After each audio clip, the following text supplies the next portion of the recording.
All right, ladies and gentlemen, it's 10 o'clock. We'll open the meeting of the Board of Directors of Omaha Public Power District. Thank you for all being here. This is the public portion of our meeting, and we're glad to have you here and look forward to your comments. We'll begin the meeting with the safety briefing. Is that correct? Yes. See, first day on the job, and I know the order. There are several exits in this room. The two doors in the back of the auditorium or the two doors in the front of the auditorium are exits. We would exit on 16th Street side of the building and then use the stairs. Please remember to use your 3-point touch, 2 feet on the ground, 1 hand on the railing. Fire extinguishers are near the door of the conference room A, just outside the rear of the auditorium doors. If you have a medical condition, please write it down or let the person next to you know. And the AED and first aid kit is on the brick wall to the right of the cafeteria entrance, one on top of each other. Is there anyone in this room that is AED or CPR certified or trained? Thank you very much. In case of emergency, Ms. Tracy at the end of she's way over there. As a member of OPPD's security team, will call 911, and in case of a tornado or severe weather, we will be directed to a safe area of the building. Ms. Tracy, would you call the roll, please? Barrett. Present. Gay. Here. Green. Here. Hurley. Here. McGuire. Here. Mines. Here. Ulrich. Here.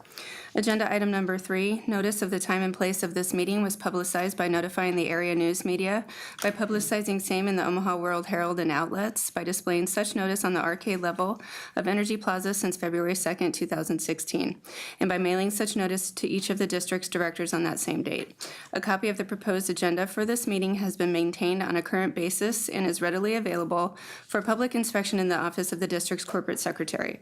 Additionally, a copy of the open meetings law is available for inspection in the public meeting book located in this meeting room. Agenda item number 4, approval of the December 2015 comprehensive financial and operating report, the January 14th, 2016 board meeting minutes, and the February 11th, 2016 agenda. So move. Second. We have a motion and a second? Barrett. Yes. Gay. Yes. Green. Yes. Hurley. Yes. McGuire. Yes. Mines. Yes. Ulrich. Yes. Motion carried. Agenda item number 5, persons wishing to address the Board of Directors on a particular item are asked to approach the microphone as that agenda item is discussed. Comments will be heard following board discussion of the item and prior to a vote by the board. Persons wishing to address the board on all other matters will have an opportunity before the close of the meeting. Agenda item number 6, resolution number 6106.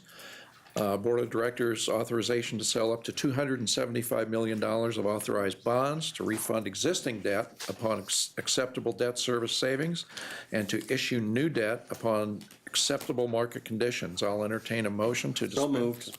Second. We have a motion and second? I think it's actually resolution 6101, just for the record, but Did I misspoke? I'm sorry. that's fine. Get a motion? Item number 6, motion to dispense with reading of resolution number 6101, series resolution for electric system revenue bonds 2016 series. Be it resolved that because a copy of the resolution number 6101 has been furnished to each director in advance of this meeting, the reading in full of the resolution in this meeting by the secretary be dispensed with except for those portions of the resolution which have been materially revised and the additions necessary to complete said resolution. So moved. Second. Discussion?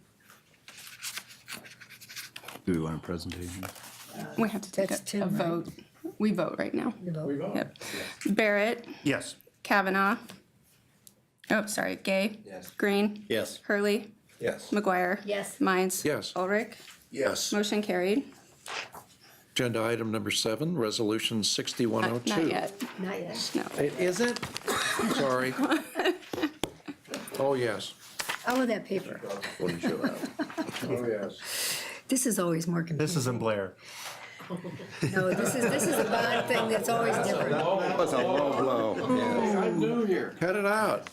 I think All right. it's time for bond counsel to come up, correct? Pick on the Blair guy. That's right. River boy. All right, Kim, help me. I will.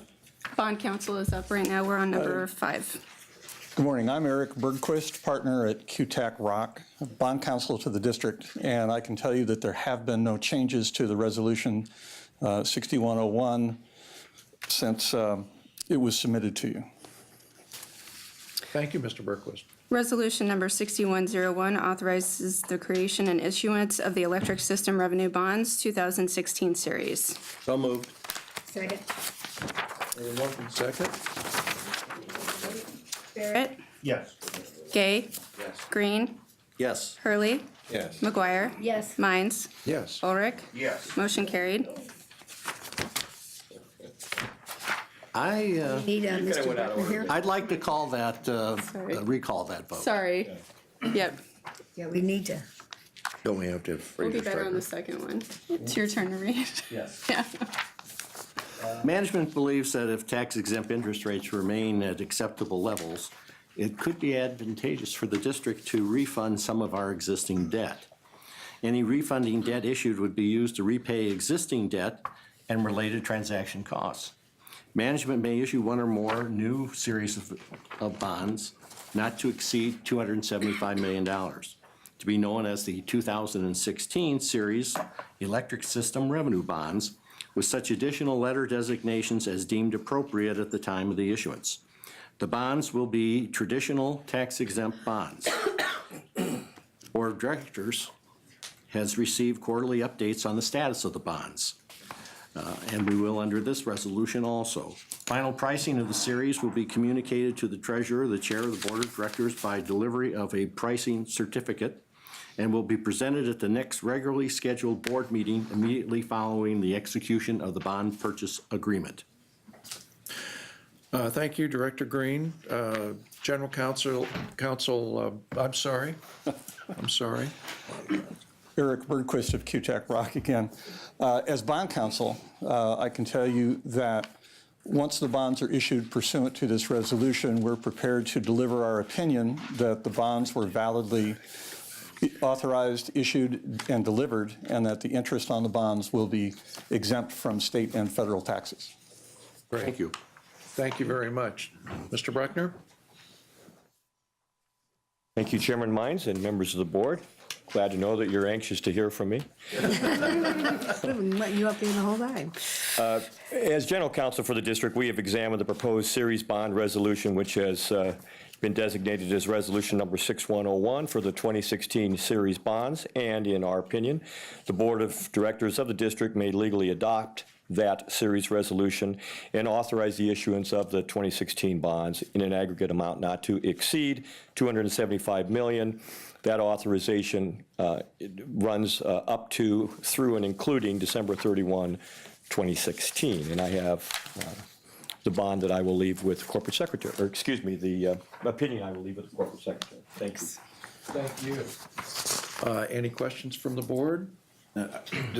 Just real quick, glad you lawyers are keeping us out of trouble here.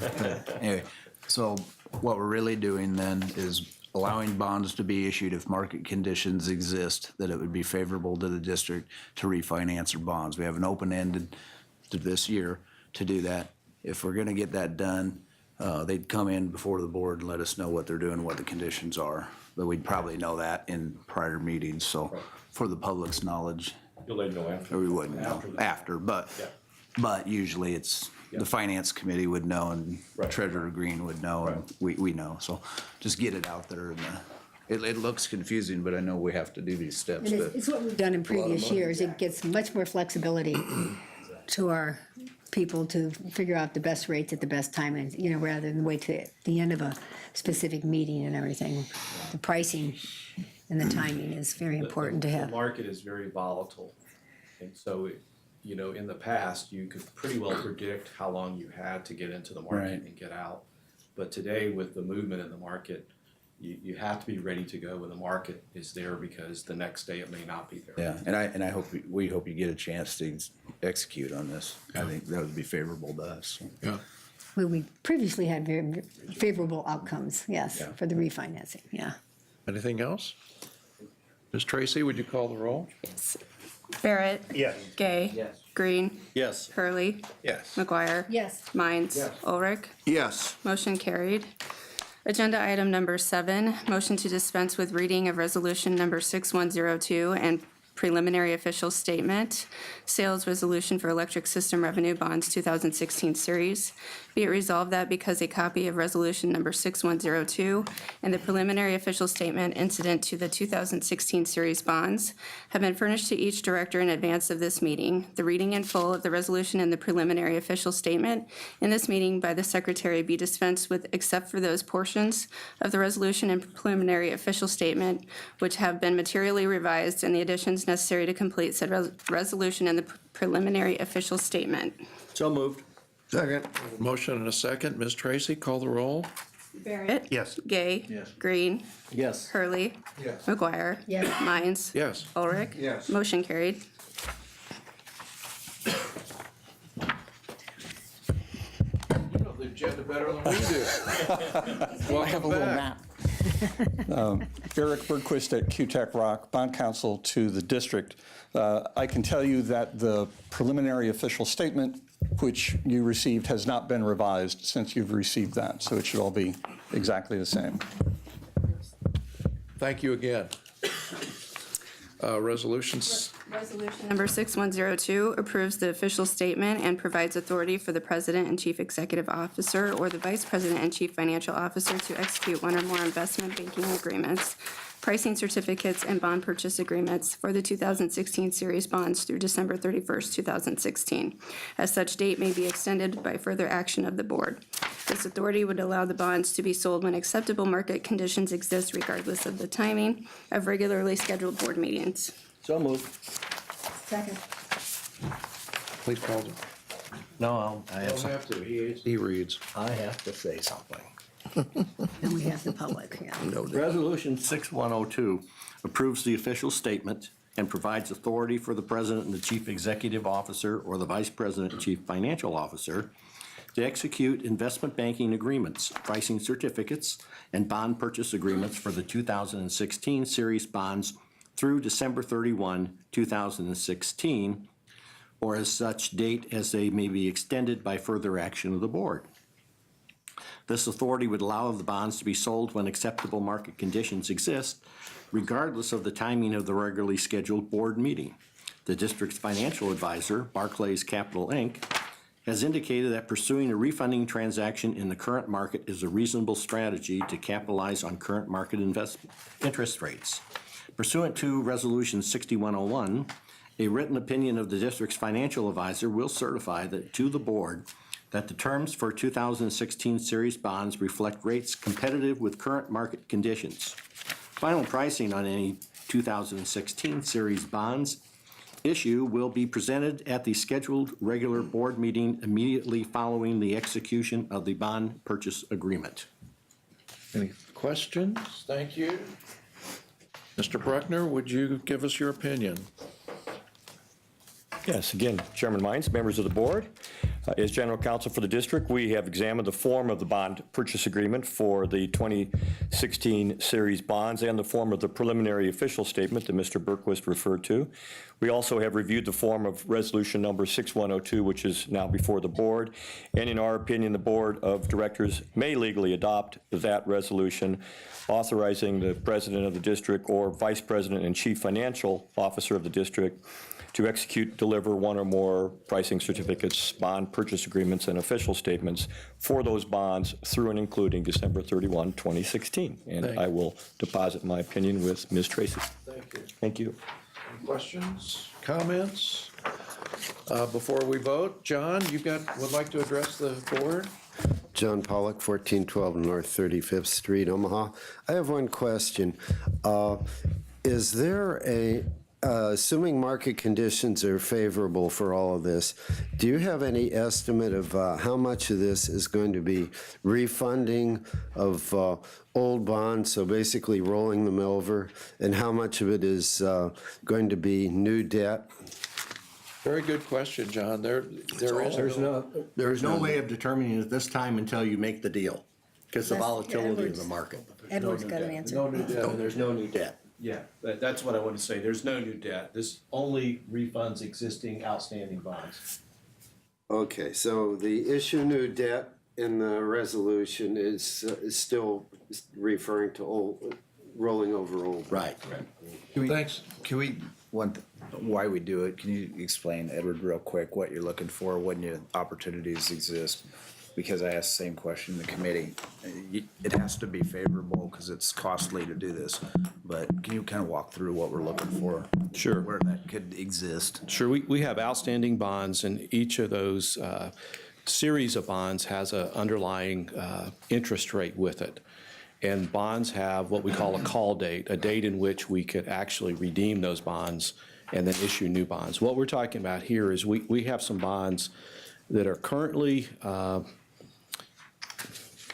what I will say is in the money. In other words, the current bond interest rate curves indicate that we could issue new bonds at a lower interest rate than the interest rate on some of our outstanding. And what we do is we look at those to make sure, because we're going to do an advance refunding, we're going to do it before the call date, there is a optionality associated with doing that. And we want to set a threshold so that we don't just end up reissuing bonds for small savings. So we have a 5% threshold. In other words, it has to produce at least a 5% savings on the issue amount of the bonds for us to consider it. Today, as we look at the market, we have several series, 3 series of bonds, the 2009A, there's 2011, 2012 bonds that have particular bonds in those series that are within that, or over that 5% threshold. If we further think that the market could improve another 25 basis points, in other words, interest rates could further decline, that's how we get to the $275 million. So as we stand here today, we don't have $275 million in the money for refunding or meeting our threshold, but I would say we have over $100 million. Okay.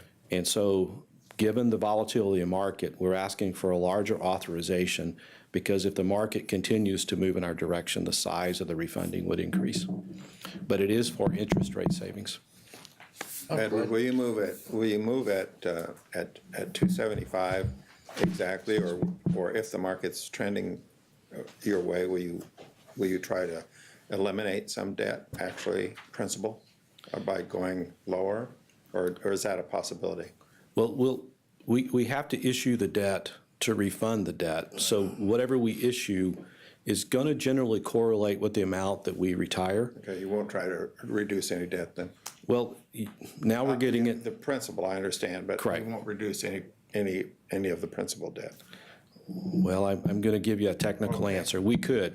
All right, good. Depending on the pricing of the bonds, you could actually issue less debt depending on the underlying interest rate, but it won't be significant. Okay. It would be small. Thank you, Edward. Okay. Anybody else? Mark? Thank you. Mark Welsh, 5611 Howard Street in Omaha, Nebraska. I'm just curious, there's a cost to selling the bonds, and I'm wondering, what is that cost? Because that cost needs to be factored into the bonds you're retiring and the bonds you're newly issuing to figure out exactly, is that 5% you're talking about a savings with that factored in or without that factored in? Yeah, We absolutely factor that in. that's what we asked during the committee meeting as well, because, you don't want to just do it just to pay expenses to do it. So the 5%, and, it has to meet certain criteria. He has the green light to do that when it meets the criteria, and that could happen very quickly. But we did ask that, what's the overall cost and overall savings, so that's why is the 5% there. Yeah. I guess just added to that, I'd like to see the board create a plan and the management to create a plan to get us out of debt, because if you do that, your costs to run this organization is going to be much less. So, have a plan like homeowners do in 30 years, or the aggressive ones in 15 years, know they're going to be out of debt. And that would be a great thing for this utility. You'd be able to save probably and have power rates that are 20% or greater, cheaper than those industries that have a lot of debt that they have to keep maintaining those payments. Well, Mark, as I said at the committee meeting, it's the difference between debt and cash flow. And public utilities start out with 100% debt and then work their way down. And we've always tried to keep it about a 50-50. When we build, it goes up again. We pay that down, and we try to keep it with 50% debt and 50% equity, as our financial advisors have told us that is an appropriate way to handle it. If you pay off too much too soon, you pay all of your capital away, which you could use to fix your plants and things like that. But that's something to follow. We're getting off track a little bit here. I think that's a huge discussion. I Yeah. suppose, Yeah. unless you have something to say. But, Explain that. There's another consideration. As an individual homeowner, there's a distinct advantage to manage your debt in that manner. As a utility who has many different interests that look to us for service, it's important not to charge one customer today for an asset that's going to benefit customers for 30 years. So by issuing the debt, we're able to then take that cost and then apply it in a rate to service where the people who are using that service are paying for the cost of that asset. So it's called generational equity. You don't want one generation to pay for an asset for the benefit of a future generation. So that's from the rate-making standpoint. From the financing side of it, if we were to make a decision to basically pay off our existing debt, we would have to have significant rate increases to number one, continue to pay the debt obligations that we have on the books, but then to also begin to retire that debt. And I guess at some point in the future, theoretically, you wouldn't have any debt, but that assumes that you would no longer need to add infrastructure. And we are a very capital-intensive business, and that infrastructure comes in large dollar amounts. And the only way you can put that in is to have large sums of cash or borrow for it. Got it. Thank you, Edward. Ms. Tracy? Barrett, Yes. Gay, yes. Green, Yes. Hurley, Yes. McGuire, Yes. Mines, Ulrich. Yes. Motion carried. Agenda item number 8, resolution number 6103. Now therefore be it resolved that the Board of Directors accepts the monitoring report for Strategic Directive SD3, access to credit markets substantially in the form as set forth on Exhibit A attached hereto and made a part thereof. So moved. Second? Second. Got a second. You gonna do it, or you want me to do it? You go ahead and do it. This time, Treasurer, he should be the one that's put you back. as you're aware, we approved over the last year operating resolutions for board management, interest and cooperation. In those regulations, which are published on the website, there are requirements on some of them that they come back and report to the board at the end of the year or the beginning of the year as to what's happened last year and whether there are significant changes which need to be taken forward at this point in time. So the Strategic Directive SD is the one which is currently before you as part of this resolution. And it involves access to credit markets monitoring report and determines whether we're sufficiently in compliance with that as we've gone along. So we have a slideshow on that. No. Presentation today. I have a copy of the slideshow if anyone would like to see it. And those are online as well. Yes. Plus, according to the Public Meetings Act, there's a copy available for the public. And that's the truth about that. All right. Ms. Tracy, we have to approve this? Yeah. Yes. Yeah. Public comment? I think it's interesting that we just talked about the bond and the credits and everything, and why do we have a credit rating such and why do we have debt? And we just discussed that. And when you see our debt to equity ratio, I think it's projected to be 51% for next year. Our goal is 50%, and exactly what John and Edward were talking about. Before we vote, are there questions or comments? Seeing none, Ms. Tracy? Barrett, Yes. Gay, Green, Yes. Hurley, McGuire, Yes. Mines, Yes. Ulrich. Yes. Motion carried. Agenda item number 9, resolution 6104. Now therefore be it resolved by the Board of Directors of the Omaha Public Power District as follows. One, that the engineer's certification requesting that the board waive the sealed bid requirements in accordance with Nebraska Revised Statute, Section 70-637 as amended, is hereby approved. Number two, that the district is hereby authorized and directed to negotiate and enter into a contract for valve maintenance and testing services for the Fort Calhoun Station at an estimated cost of $2.6 million, subject to the review and approval of the final contract documents by the district's general counsel. And number three, that the notice required by Nebraska State Statute, Section 70-637, shall be published in the Omaha World Herald. So moved. Second. We have a motion and a second. Mr. Ulrich will be. Yeah, do you want me, as a right member of ahead. the Yes, Oversight sir. Committee? Yes, this is to authorize and negotiate a supplemental labor for valve maintenance testing at Fort Calhoun during outage 28. This is part of our regular plan of maintenance during the outage. It requires a really a specific type of skill set.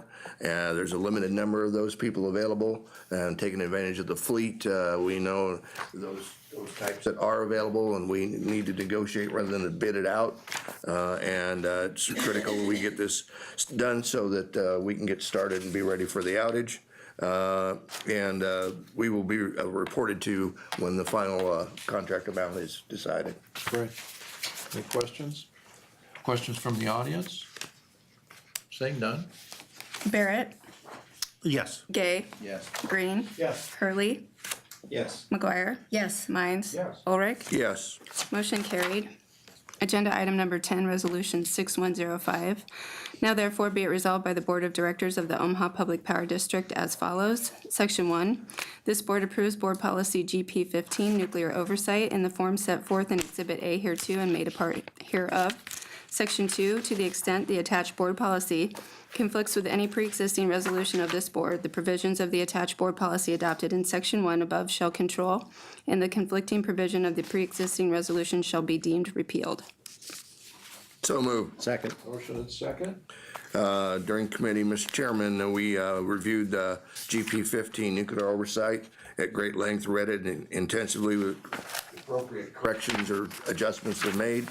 And this fits into our plan of having policies in place, written policies in place to govern how we run the utility. And I would recommend its approval. Very good. Any questions? Questions from the audience? Seeing none, Ms. Tracy? Barrett, Yes. Gay, Yes. Green, Yes. Hurley, Yes. McGuire. Yes. Mines. Yes. Ulrich.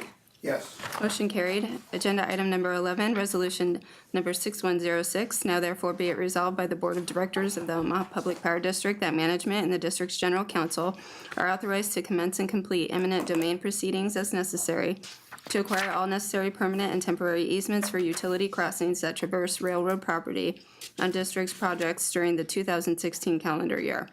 So moved. Second. Motion and a second.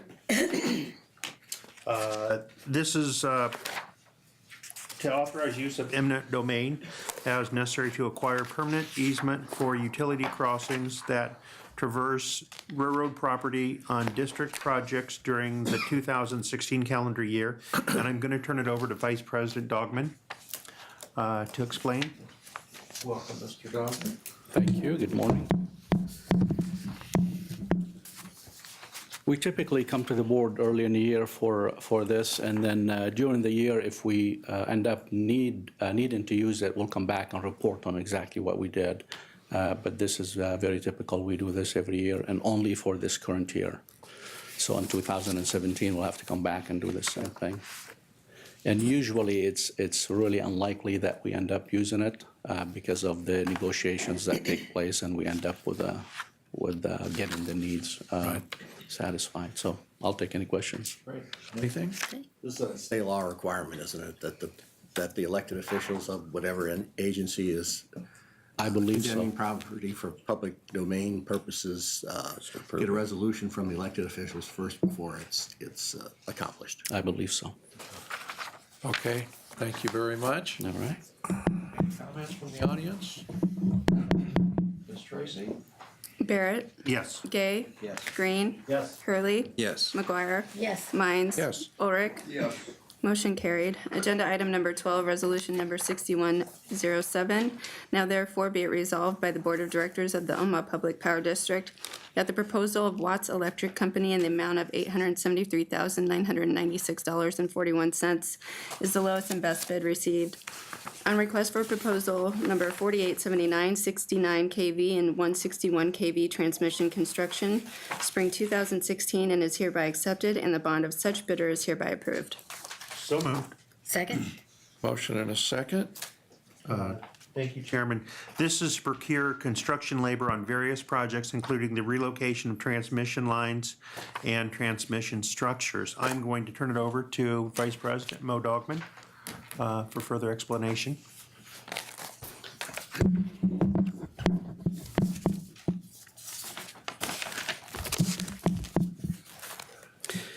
Yeah, as it was said, this board action item is to obtain the construction labor for about 4 projects that we're going to be doing this year. We had 7 proposals, and they were all legally and technically responsive. And Watts, as was indicated, Watts Electric Company of Waverly, Nebraska, was the lowest and best bid. We have done work with them before. They do a really good job. The project will start here in a couple weeks and should be completed by first week of May. And the 4 projects we're talking about, one is for the city of Omaha. Due to stormwater project, we need to relocate about a couple miles of transmission line. The other project is for UNMC campus, and due to the work they're doing, we need to relocate also 69 kV transmission and put it on a 161 kV structure. That would be a double circuit. And the other 2 are mainly to replace the ground wire for our own transmission lines with what we call optical ground wire, where you have fiber optic in it, and that's in preparation for the smart grid. So all these projects will be done here in a couple months. Oh, okay. You don't often see this wide a discrepancy in bids. I mean, the high bid is more than twice as much as the low bid, but we feel sufficient comfort with our contractor that he made the right bid, and the others were just throwing one in case they got lucky. Yeah, you're absolutely right. Yeah, the difference is very wide, and the engineer's estimate was about 3% lower than Watts. So it kind of depends how much work they have and you know what they have going on. And I think sometimes these people do just throw in a bid to see if, Yeah. you know, they get lucky, they I get it. believe so. But Waverly's, Watts is local too. Yeah, yeah. They are I like that. local, they're family-owned, and they have over 100 employees. They're very solid. Now, Mo, just for an explanation, why can't OPPD construct this or move these lines, and why do they go to outside constructors?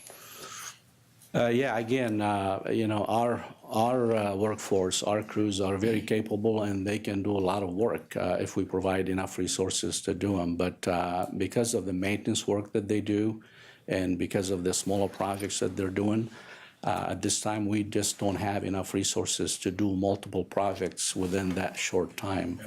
In addition to that, when you bundle projects together economically, it makes a lot of sense, and that's why we're going outside. Also, with one specific project here, we have some kind of a really tricky foundation with really large anchor bolts and stuff that this vendor is able to do a really good job. So overall, we can. It's economics.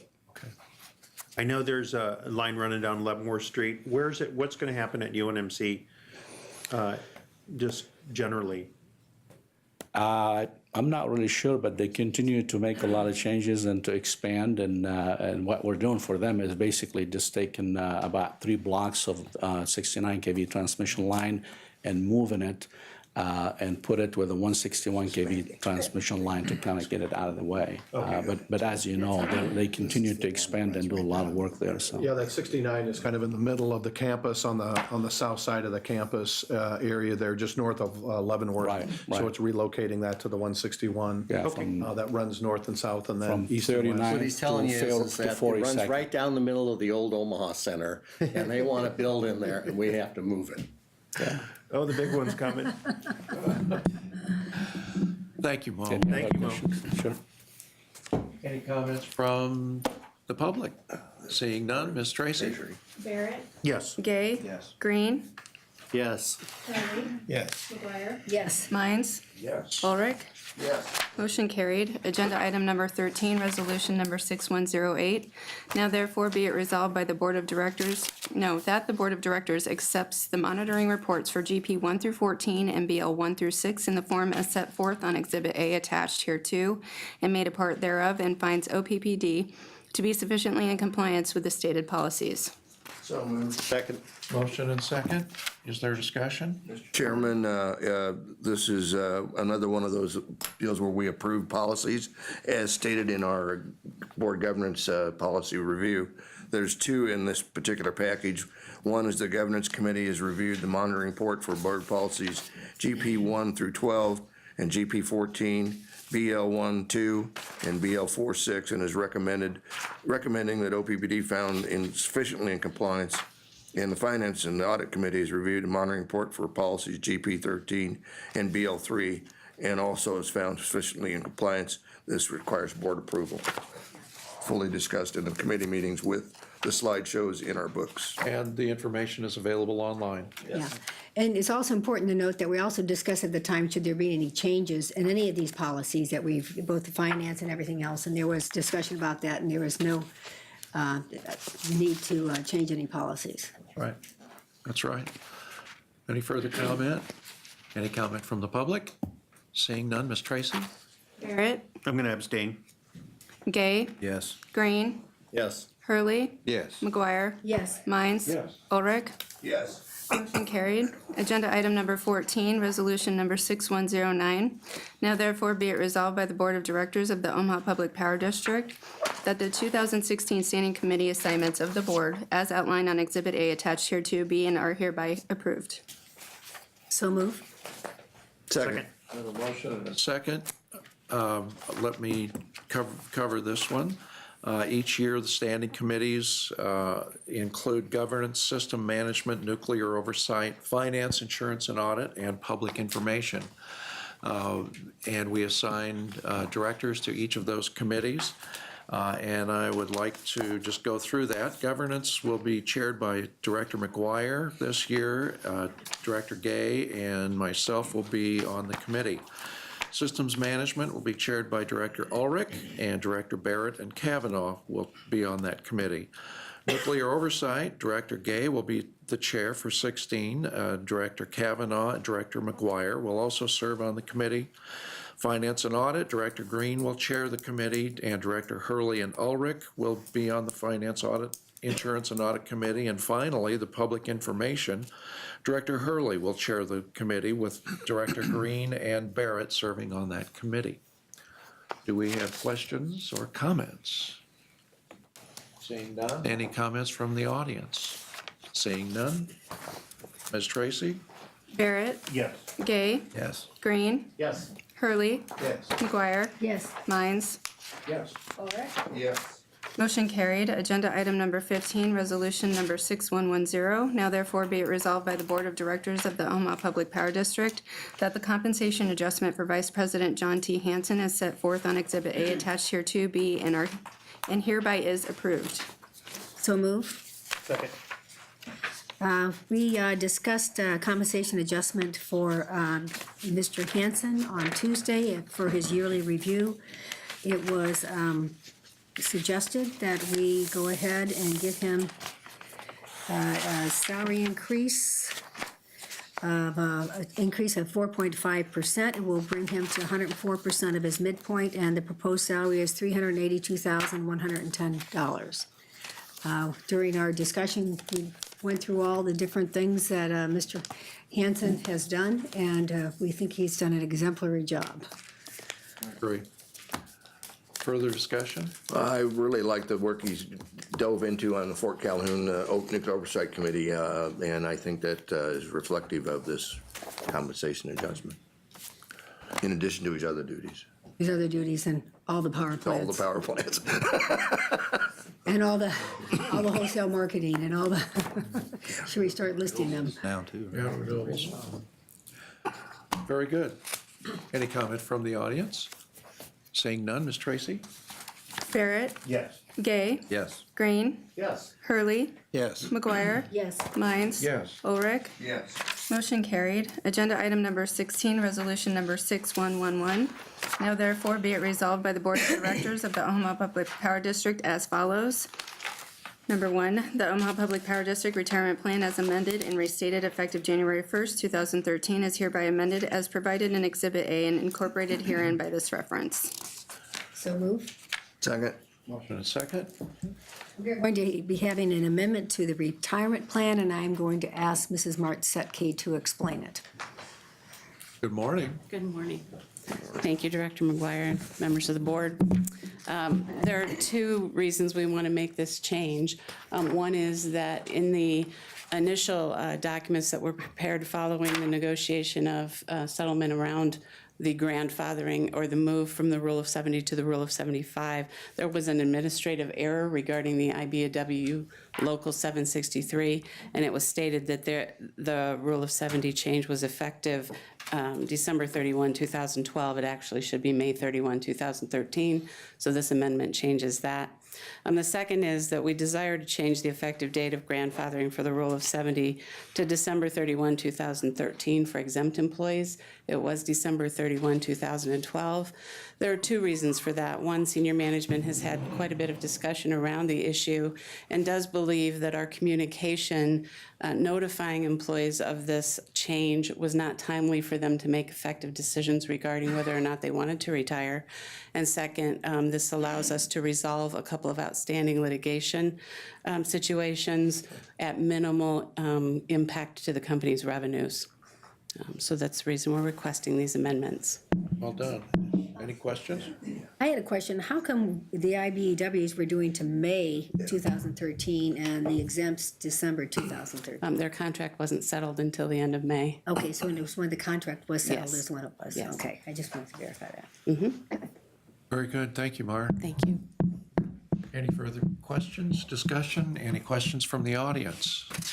Seeing none, Ms. Tracy? Barrett, Yes. Gay, Yes. Green, Yes. Hurley, McGuire, Yes. Mines. Ulrich. Yes. Motion carried. Okay, agenda, you're on deck. Mr. President? Yes, Thank you state very of much. the utility. Very good. And some of this was covered in the committee report on Tuesday, but obviously Nebraska City 1 remained in service during January until we had a unit trip that occurred on Friday evening, January 29th. Inspections revealed there was significant damage that occurred to the B isophase bus under the generator. Obviously, we're spending a lot of time around that. We believe that unit will come back on February 19th. Or around that time frame, and then it will also be coming off and going through its spring outage beginning on March 4th. So we're continually working on our activated carbon injection, dry sorbent injection on Nebraska City 1, and all of that is going well. Nebraska City 2 remained in service for the entire month of January, and it has been in consecutive service for 64 days as of the end of the month. So both of our generators on Nebraska City and Nebraska City 1 and 2 is going well. Renewable energy contributed to 17.2% of OPPD's retail energy sales in the month of January, and the wind capacity factor for the month of January is 48.3%. Obviously, at Fort Calhoun Nuclear Station, we've, as was discussed on Tuesday, we had an INPO special, and that's Independent Nuclear Power Organization, special focus group visit to Fort Calhoun during the week of January 25th. The team looked at a variety of aspects around our operational excellence, equipment reliability, and performance improvement. All of that went very well. There was a great report out. Shane Merrick and his team are working on the specific kind of findings that occurred in that for our ongoing commitment to excellence in operations. And so we'll obviously have the opportunity to report on that in future meetings as well. The Nuclear Regulatory Commission confirmatory action letter inspection completed with 7 items recommended for closure, including the high energy line break and the reactor vessel head stand associated with the containment internal structure commitment. Those are very positive to get those items closed out of our CAL. So that's going very well. I would just say the transition with Mr. Merrick and our new director of site operations, as well as our new plant manager, that transition has gone incredibly well. And so obviously the plant is doing well, and we're seeing an uptick in that performance as we kind of move into our INPO plant inspection coming up later this spring. And just a reminder, our Nuclear Safety Review Board meeting is February 17th and 18th next week. And so we're all preparing for those activities as well. We see continued growth in Sarpy County, which has resulted in significant residential and commercial development in the vicinity of substation 1278. This is obviously in Mr. Gay's area around 84th and Capehart. Mr. Ulrich knows that area very well down in South Sarpy. And the purpose of this project, which is a transformer addition to that substation, really is to improve reliability by offloading some heavily loaded distribution circuits in that area. The scope of the project consists of adding a new 33 MVA transformer to T2 and roughly 5 miles of overhead distribution consisting of 2 new circuits. It's scheduled to be completed in June 1st of 2017. And so we're seeing a variety of projects like that. Obviously, we had a fairly significant snowstorm. It was identified as level 1 for OPPD on February 2nd. Obviously, we had a number of different parts of the organization, certainly the T&D group, our substation, metering group for our downline teams, certainly our meter reading group, our customer service group in the call center, corporate communication group, and a variety of other folks were working very closely across the organization to either restore power or to assist those that were restoring power. At the peak of that storm, we had over 350 circuit operations across the district. At peak, we had about 22,500 customers out of service. Our crews did absolutely a fantastic job in the field, and the folks that supported them did as well. We had about 90% of all of those outages completed by early evening, but then, as you well know, the wind picked back up to over 50 miles an hour, and so we had another 4,500 customers that were out, but had them restored by early morning. So just a special thanks to the OPPD team. We'll send something through Director's Update, which is a list of some great kudos. I'm trying to think what we actually called it in the call center, but it was a kudo list that we got from customers that was very important, I think, for the board to see, and certainly for our teams that we've circulated across the senior management team. It's called kudos or something like that. You Rock Award. Yeah, there we go. So You Rock. So You Rock. And so it was just some great feedback from our customer owners, which was always great to see. What was interesting about that is that 43% of our customers use electronic channels to report their outages, most coming from mobile devices. So I think that's good news. It's a sign that customers are becoming increasingly more comfortable with our self-service technologies. And that really allows our customer call center folks to really speak directly with customers that do want to report an outage through the traditional means of calling in. So I think that's important as well. The 9th annual Heat the Street Run and Walk for Warmth is scheduled on March 5th at Turner Park at Midtown Crossing. That event will begin at 7 a.m. for check-in, and then actually it will, I believe, begins at 10 o'clock. And so if you have the opportunity to attend, that's great. It's a great opportunity for us to raise money. That walk will raise typically over $100,000 to support the energy assistance programs, typically between Metropolitan Utilities District, Black Hills Energy, and Omaha Public Power District. And so it's a great opportunity to do that. Those customers or employees that are not able to attend can certainly go to heatthestreets.org and fill out a donation form on that, or you can actually increase your energy assistance program funding through your electric bill, and you have the ability to do that each month. Just a little bit on some of the work that we're doing on our finance side.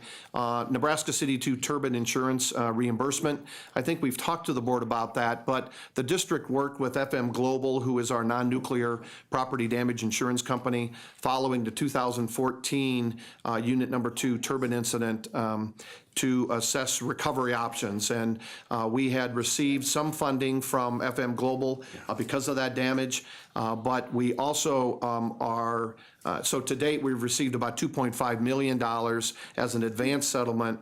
But recently, FM Global has confirmed that they will also reimburse the district for the additional cost of the Nebraska City 2 turbine replacement. That's very positive for our customer owners. That will come from the insurance proceeds and obviously not from capital or from operating expenses as well. So those are positive. Our team, John Thurber and Lisa Huff and the team did a great job of working with FM Global, Edward as well, to receive those dollars.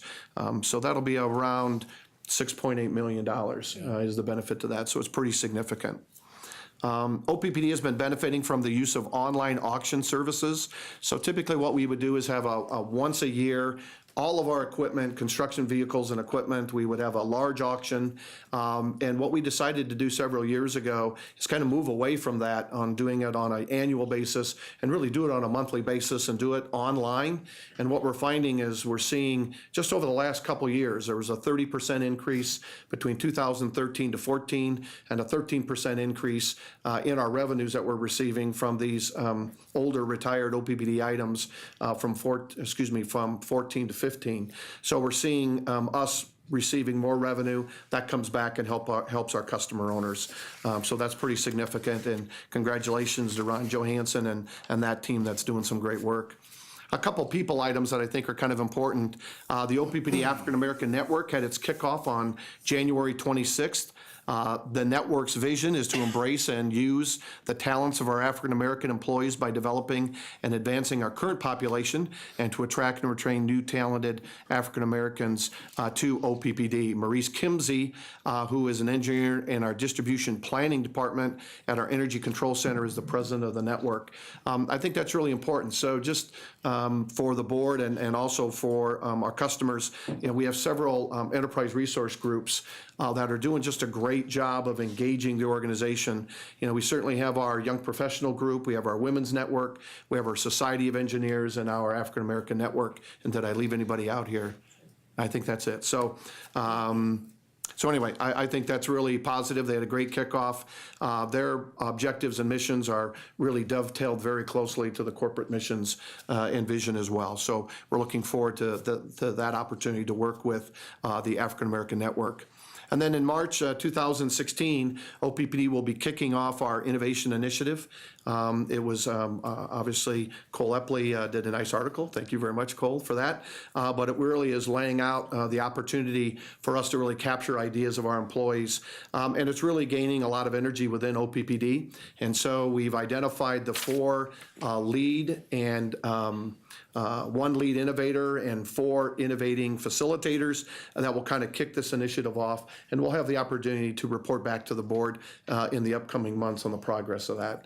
But it'll be a great opportunity, and in my kind of board go-arounds, I'll give a little deeper presentation about that and what that looks like. So that's kind of it from the CEO report. Nicely done. Thank you. Chairman, before you go forward, I'd be remiss if I didn't introduce my special guest today. Please do. Samantha, could you stand up? She's been entertaining Dr. Corbin all morning. I don't think we've actually been entertaining her. That's my granddaughter, Samantha. She's a 3rd grader and 9 years old. And where do you go to school, Samantha? Rockbrook. Rockbrook. Well, thank you very much for attending and not interrupting. Thank you. Well done. Thank you. Any other issues from the board? We'll open this up to public comment. Anyone with, great. John, you know the drill. John Pollock, 1412 North 35th Street. Before I do the weather, I'd like to make a request of Mr. Burke. I appreciate the state of utility reports that you give. I'd be also interested in knowing for every month how many residential shutoffs there are. How many of them are to residences that appear to be occupied? Because I realize some of them are going to be to dwellings that at least appear to be abandoned, nobody's answering and nobody's paying bills, and how many reinstatements there are. Thank you, John. The weather, we're going to have a nice week coming up. We've got through the weekend, next in a series of Arctic fronts comes through. Nothing especially cold for this time of year, but certainly winter. No significant storm events either. The wind a lot more moderate than some of the recent events. Next week looks great.